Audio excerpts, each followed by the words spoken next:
وَإِذَا سَأَلَكَ عِبَادِي عَنِّي فَإِنِّي قَرِيبٌ أُجِيبُ دَعْوَةَ الدَّاعِ إِذَا دَعَانِ فَلْيَسْتَجِيبُوا لِي وَلْيُؤْمِنُوا بِي لَعَلَّهُمْ يَرْشُدُونَ نحمده ونصلي على رسوله الكريم اما بعد فاعوذ باللہ من الشیطان الرجیم بسم اللہ الرحمن الرحیم رب اشرح لی صدری ویسر لی امری واحلل عقدۃ من لسانی یفقہوا قولی. السلام علیکم ورحمۃ اللہ وبرکاتہ. ناظرین، پروگرام دعا کیجیے کے ساتھ آپ کی خدمت میں حاضر ہیں. آج ہم انشاءاللہ نظر بد اور حاسد کے شر سے بچنے کی دعائیں آپ کے ساتھ شیئر کریں گے. اللہ سبحانہ وتعالی ہم سب پر بہت ہی مہربان ہے. اس نے ہمیں پیدا کیا اور وہ جانتا ہے کہ ہمارے لیے کیا بہتر ہے اور کیا نہیں، اور اس کے لیے اس نے ہمارے لیے ایک بہترین دین بھیجا، اور صرف کتابی شکل میں نہیں بلکہ عملی شکل میں محمد صلی اللہ علیہ وسلم کی صورت میں، کہ انہوں نے ہر وہ چیز کر کے دکھائی، سکھائی، سمجھائی جو ہمارے لیے فائدہ مند ہے. اور اس سلسلے میں ہمیں بعض ان حقیقتوں کے بارے میں بتایا اور ان کی اصل حقیقت بتائی جو اس کے بغیر ہم جان ہی نہیں سکتے تھے. اور ان حقائق میں سے ایک حقیقت یہ ہے کہ انسان کی نظر بھی ایک اثر رکھتی ہے، اور پھر اس سے بچنے کے لیے کیا کیا جائے. کیا کوئی من گھڑت طریقے اختیار کر لیے جائیں یا وہ جو خود نبی صلی اللہ علیہ وسلم نے سکھائے؟ کیونکہ اگر ہم وہ طریقے اختیار کریں گے جو رسول اللہ صلی اللہ علیہ وسلم نے خود اختیار کیے یا اختیار کرنے کا حکم دیا، تو اس میں ہمارے لیے بھلا ہی بھلا ہے، فائدہ ہی فائدہ ہے، کیونکہ وہ موسٹ اوتھینٹک چیزیں ہیں، موسٹ ایکوریٹ چیزیں ہیں، کیونکہ اس کا سورس وحی الہی ہے. اور باقی چیزیں انسانوں کا علم ہے، کہاں انسانوں کی عقل یا تجربات اور مشاہدات، اور کہاں اللہ رب العزت کی بھیجی ہوئی تعلیم.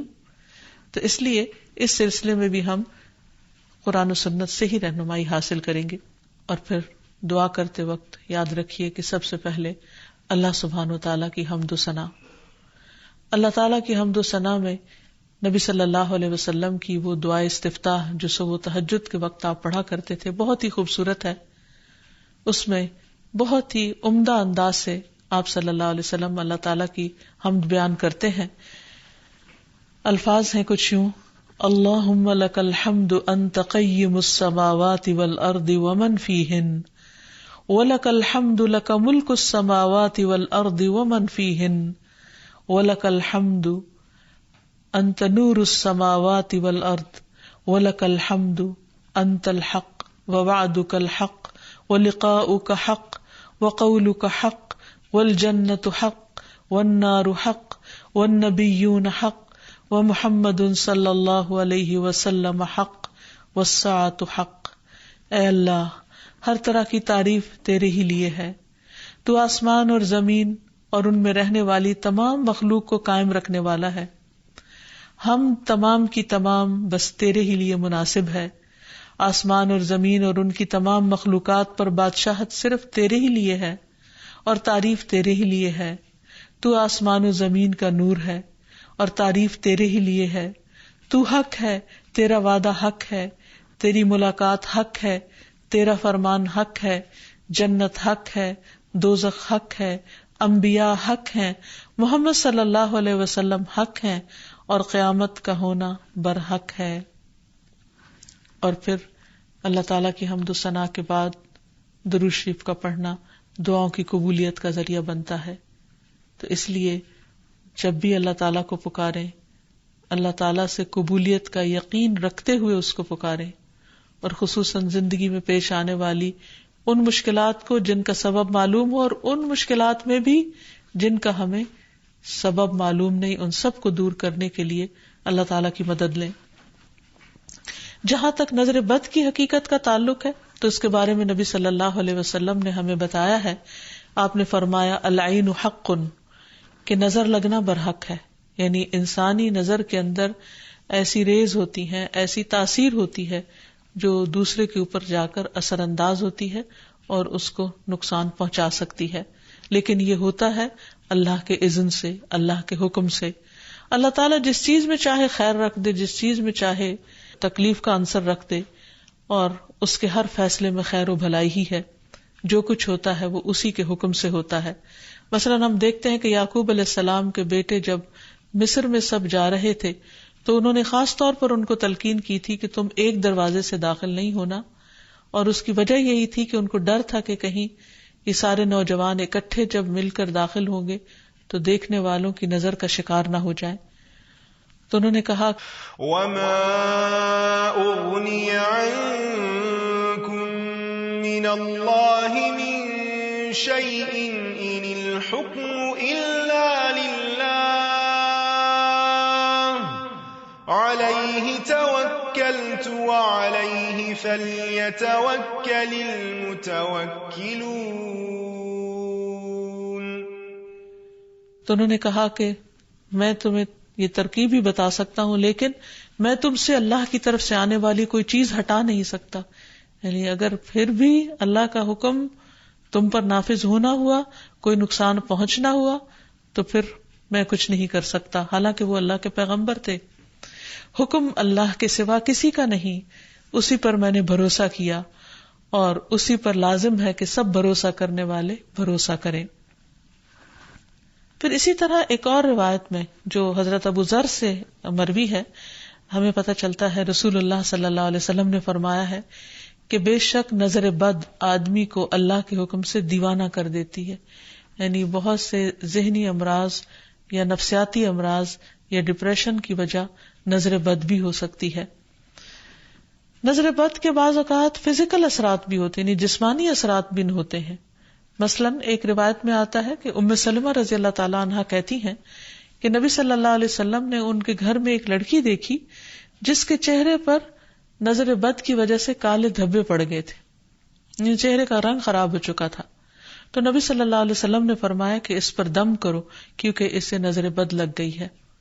تو اس سے بھی پتہ چلتا ہے کہ نظر بد جسمانی بیماریوں یا جسمانی حالت میں تغییر کا سبب بھی ہو سکتی ہے. پھر آپ نے یہ بھی فرمایا کہ نظر بد آدمی کو اللہ کے حکم سے دیوانہ کر دیتی ہے، حتیٰ کہ بعض اوقات انسان اونچی جگہ پر چڑھتا ہے اور پھر وہاں سے گر پڑتا ہے. یعنی بعض اوقات بچے آپ نے دیکھا ہوگا کہ کھیل رہے ہوتے ہیں، اچھے بھلے کھیل رہے ہوتے ہیں، ایک دم ماں باپ دیکھ کر خوش ہوتے ہیں، اچانک وہ ایسی چیز سے جا ٹکراتے ہیں کہ بعض اوقات بڑے بڑے حادثات ہو جاتے ہیں. تو ایسی صورت میں جب بھی انسان کسی چیز کو دیکھے جس پر دل خوش ہونے لگے تو فوراً ماشاء اللہ پڑھے، اللہ کا ذکر کرے، تو پھر اس سے محفوظ رہے گا. یعنی پھر نظر کے برے اثرات سے محفوظ رہا جا سکتا ہے.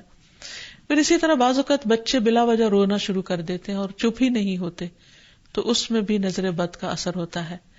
حضرت عائشہ کہتی ہیں کہ ایک مرتبہ نبی صلی اللہ علیہ وسلم تشریف لائے تو ایک بچے کے رونے کی آواز سنی. آپ نے فرمایا کہ یہ بچہ کیوں رو رہا ہے، تم اس کی نظر کیوں نہیں اتارتے؟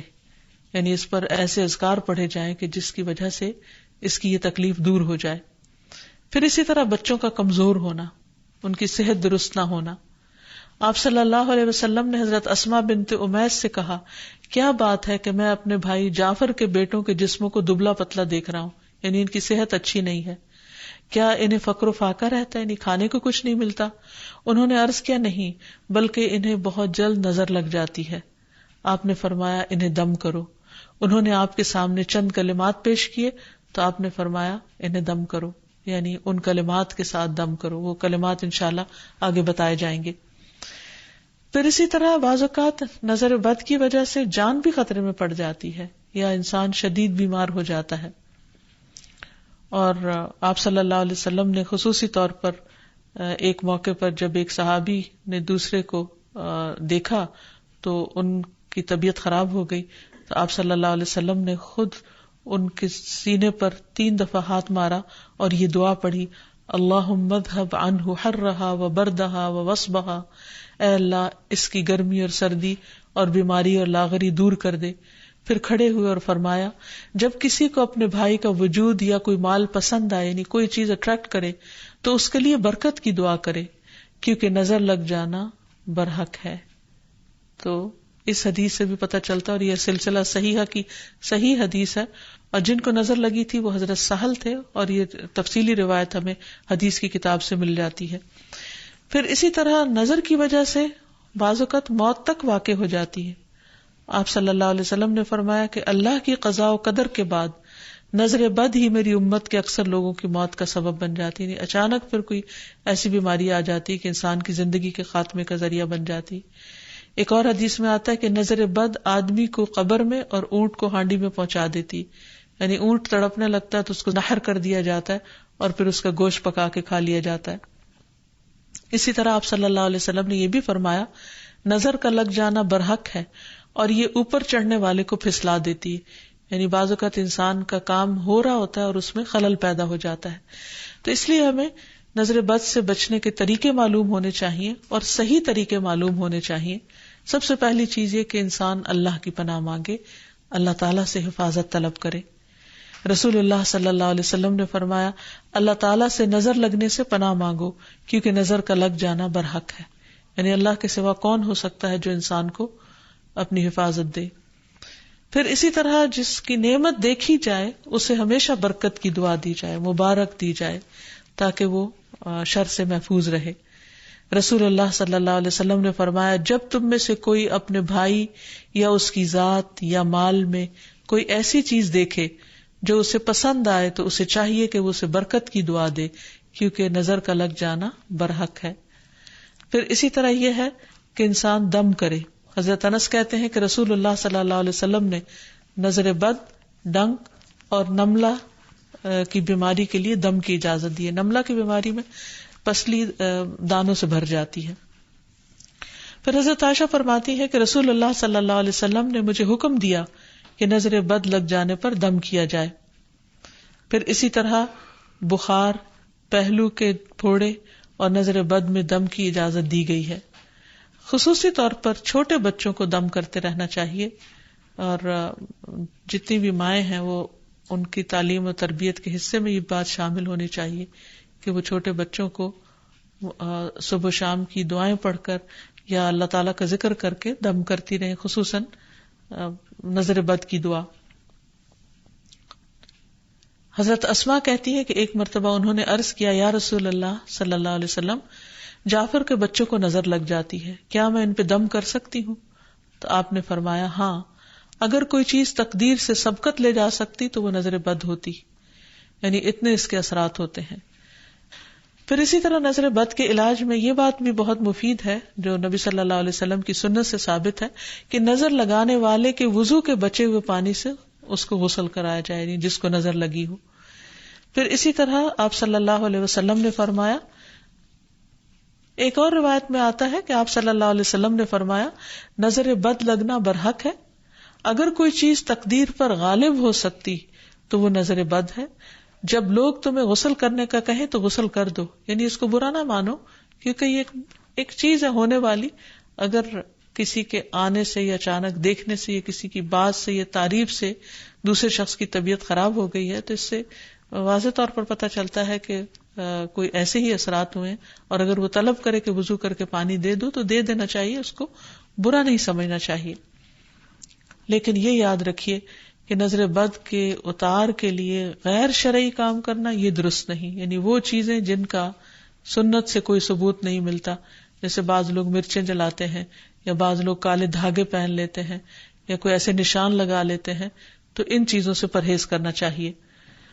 کیونکہ نبی صلی اللہ علیہ وسلم نے ایک مرتبہ ایک قاصد کو روانہ فرمایا اور فرمایا کہ کسی اونٹ کے گلے میں کوئی تانت یا کوئی قلادہ باقی نہ چھوڑا جائے مگر اسے کاٹ ڈالا جائے.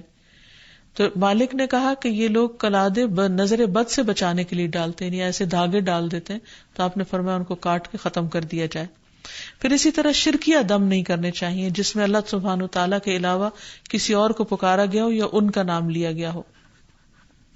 اور دعاؤں میں خصوصاً معوذتین بہت مفید ہیں، قل اعوذ برب الفلق اور قل اعوذ برب الناس آخر تک 3 بار پڑھ کر مریض پر دم کیا جائے. رسول اللہ صلی اللہ علیہ وسلم جنوں اور انسانوں کی نظر بد سے پناہ مانگا کرتے تھے، یہاں تک کہ یہ 2 صورتیں نازل ہوئی. جب یہ نازل ہوئی تو آپ نے انہیں پڑھنا شروع کر دیا اور ان کے علاوہ سب کچھ چھوڑ دیا. پھر اسی طرح ماشاء اللہ پڑھتے رہنا چاہیے. قرآن مجید میں آتا ہے وَلَوْلَا إِذْ دَخَلْتَ جَنَّتَكَ قُلْتَ مَا شَاءَ اللَّهُ لَا قُوَّةَ إِلَّا بِاللَّهِ. اور جب تو اپنے باغ میں داخل ہوا تو تم نے یہ کیوں نہ پڑھا کہ ماشاء اللہ لا قوت الا باللہ. یہ اس شخص کو کہا گیا جس کا باغ جل گیا تھا. سورۃ کہف میں اس کی کہانی موجود ہے. اور اس کا معنی کیا ہے کہ وہی ہوتا ہے جو اللہ چاہتا ہے اور اللہ کی توفیق کے بغیر کسی کا کچھ زور نہیں. پھر اسی طرح کچھ دیگر مسنون دعائیں ہیں جن کا پڑھنا نظر کے لیے فائدہ مند ہے. ابن عباس کہتے ہیں کہ نبی صلی اللہ علیہ وسلم حضرت حسن اور حسین کے لیے پناہ طلب کیا کرتے تھے اور فرماتے تھے کہ تمہارے دادا ابراہیم علیہ السلام بھی ان کلمات کے ذریعے اسماعیل اور اسحاق علیہم السلام کے لیے اللہ کی پناہ مانگا کرتے تھے. اعوذ بکلمات اللہ التامۃ من کل شیطان وہامۃ ومن کل عین لامۃ. میں پناہ مانگتا ہوں اللہ کے پورے پورے کلمات کے ذریعے ہر ایک شیطان سے، ہر زہریلے جانور سے اور ہر نقصان پہنچانے والی نظر بد سے. پھر اسی طرح ایک اور دم بھی ہے. حضرت عائشہ کہتی ہے کہ میں رسول اللہ صلی اللہ علیہ وسلم پر نظر بد سے حفاظت کے لیے دم کیا کرتی تھی، یعنی وہ خود کرتی تھی، اور وہ اس طرح کہ میں اپنا ہاتھ ان کے سینے پر رکھتی اور یہ دعا پڑھتی امسح البأس رب الناس بیدک الشفاء لا کاشف لہ الا انت. اے لوگوں کے رب، اس تکلیف کو دور فرما دے، شفا تیرے ہاتھ میں ہے اور تیرے علاوہ کہیں اور سے شفا نہیں مل سکتی. اسی طرح حاسد کا حسد بھی نقصان دیتا ہے، جس سے بچنے کے لیے اللہ سبحانہ وتعالیٰ نے قل اعوذ برب الفلق اتاری، جس کے آخر میں آتا ہے ومن شر حاسد اذا حسد، کہ حاسد کے حسد سے بچنے کے لیے اللہ تو مجھے اپنی پناہ میں رکھ.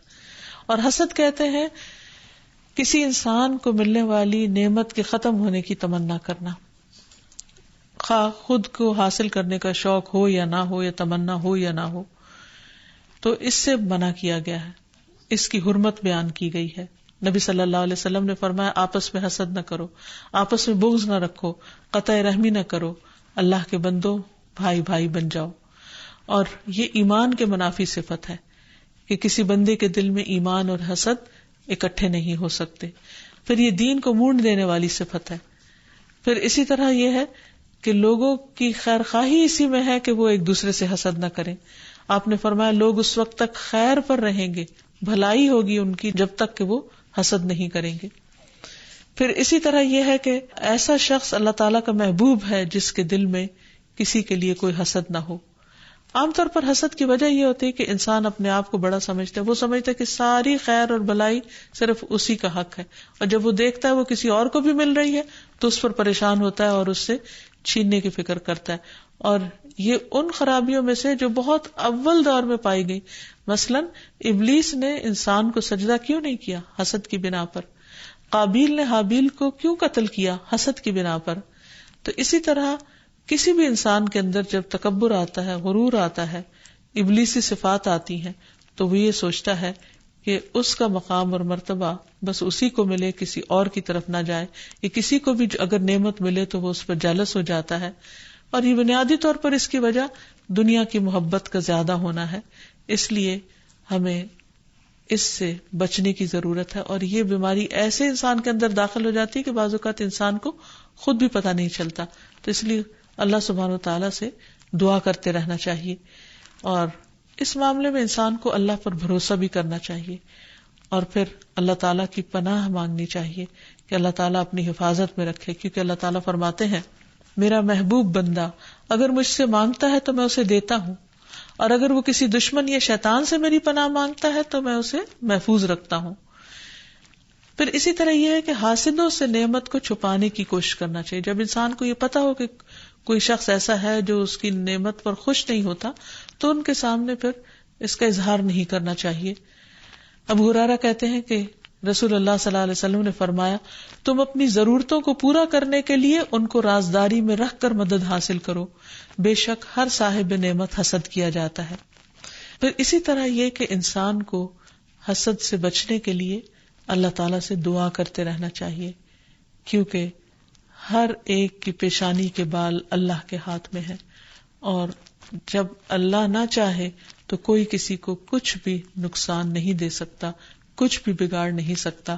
تو اللہ تعالیٰ پر بھروسہ کرتے ہوئے خصوصی طور پر معوذتین کا ورد کرتے رہنا چاہیے. صبح شام 3 بار پڑھنا چاہیے. نمازوں کے بعد اس کو پڑھنا چاہیے.